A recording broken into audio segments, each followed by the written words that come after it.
Alright, time for this week's video. Sorry I was a little late with it, but let's check the poll. Alright, looks like we're doing murder drones. Unless I did what the gods requested of me. Now, this is not something that I would normally make a video about. I'm the kind of person who still says heck no matter what the circumstances. So, I can imagine this show was probably not made for me.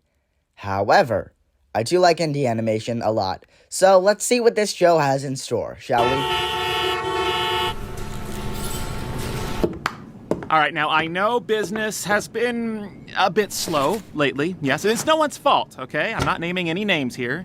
Moxie, now does anyone have any bright ideas on how we can get business drumming up again? Now here's where we get to learn the show's structure.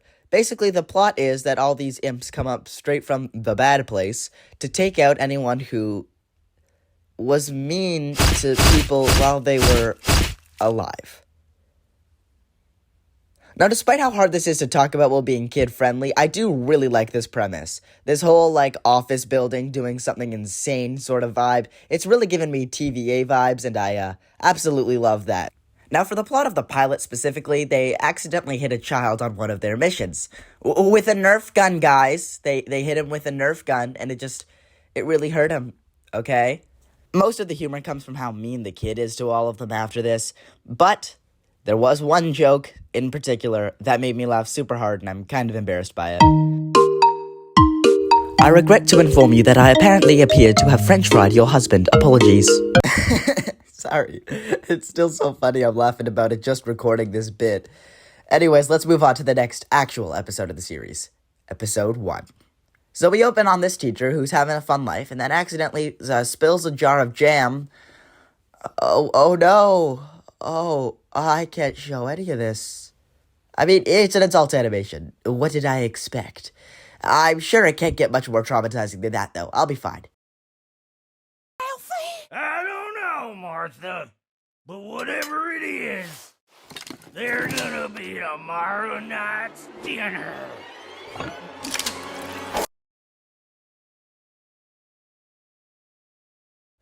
I mean, it's an adult animation. What did I really think was gonna change? You know, that's the joke. But come on, that's probably gonna be it, right? I'm actually okay with this.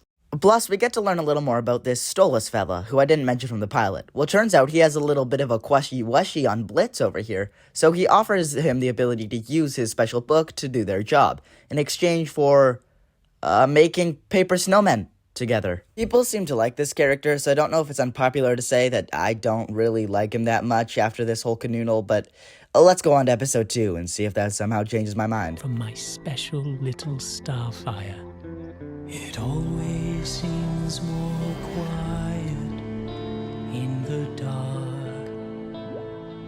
It always feels so stark, how silence grows under the moon. I'm sorry, we are 2 minutes into the video, and we get this.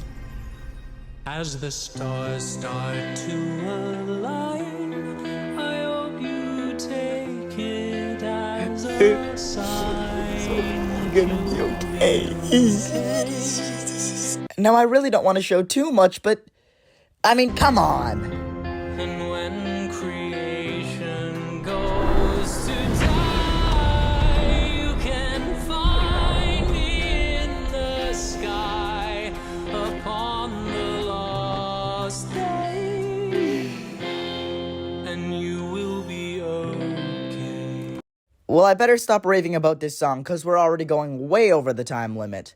Anyways, so Stolas' wife is yelling at him for something that he probably didn't do wrong. He's perfect. He's my little baby boy. He shouldn't be sad.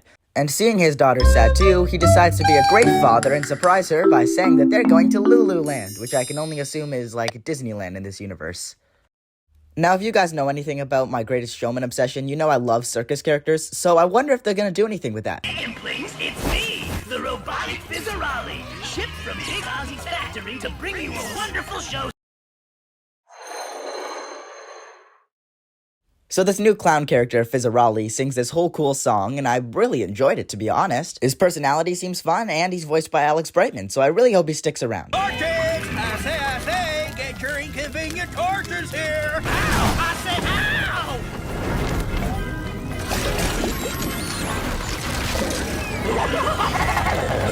ow! Oh. No, that's fine.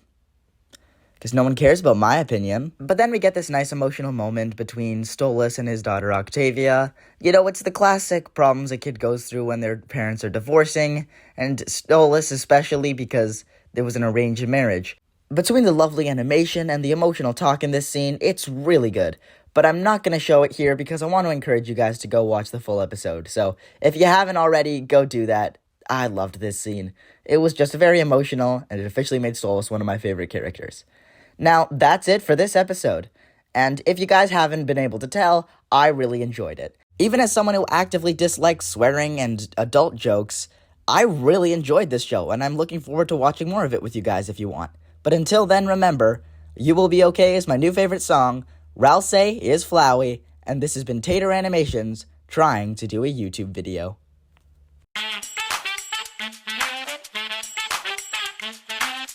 Hey there everybody, this is me and the end card. So, really sorry about how long this one took. CapCut deleted the entire video, the whole thing once it was done, and I had to re-edit the whole thing, which is why there's a little "you suck" on CapCut. Plus, they're making all of their features pro now, which sucks. I don't have the money for that.